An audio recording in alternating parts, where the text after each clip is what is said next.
నమస్కారం అండి. ఈనాటి కమ్మని కథ పేరు అభివృద్ధి ఎలా. వినిపిస్తున్నది మీ విజయభాస్కర్. గద్దలు తమ సంతానాన్ని సమస్యలను ఎదుర్కొనేలా తయారు చేస్తాయి. గద్ద ఎత్తైన చెట్టు కొమ్మ మీద గూడు కట్టుకుంటుంది. ఆ గూడులో ముళ్ళు, పదునైన రాళ్ల వంటి వాటితో మొదటి వరుస నింపుతుంది. ఆ తర్వాత రెండో వరుసగా చిన్న చిన్న కట్టెపుల్లలు, ఈకలు, జంతువుల వెంట్రుకలతో కప్పి ఉంచుతుంది.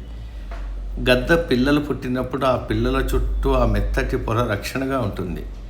పిల్లలు పెద్ద అవుతూ ఉంటే తల్లి గద్ద గూటినంతటిని కలిపేస్తుంది. ఇప్పుడు గూడు మెత్తగా లేక ముళ్ళు, రాళ్ళు గుచ్చుకొని బాధ పెడుతుంటాయి. నెమ్మదిగా పిల్లలకు ఆహారం ఇవ్వడం కూడా ఆపేస్తుంది. అంతకాలం అనుభవిస్తున్న సౌకర్యవంతమైన జీవితం బాధాకరంగా మారిపోతుంది. ఒకవైపు ముళ్ళు, పదునైన రాళ్ళు, దానితో పాటు ఆకలి బాధ భరించలేక పిల్లలు బయటికి వచ్చి ఎగరడం నేర్చుకుంటాయి. మన జీవితం కూడా ఆర్థిక ఇబ్బందులు, బంధువుల సమస్యలు, ఆరోగ్య సమస్యల వంటి వాటితో కొట్టుమిట్టాడుతూ ఉంటాం. ఈ కష్టాలు తట్టుకుంటేనే సుఖమైన జీవితం ప్రాప్తిస్తుంది. ఇప్పుడు సుఖమైన స్థితికి అలవాటు పడితే అభివృద్ధి ఎలా జరుగుతుంది?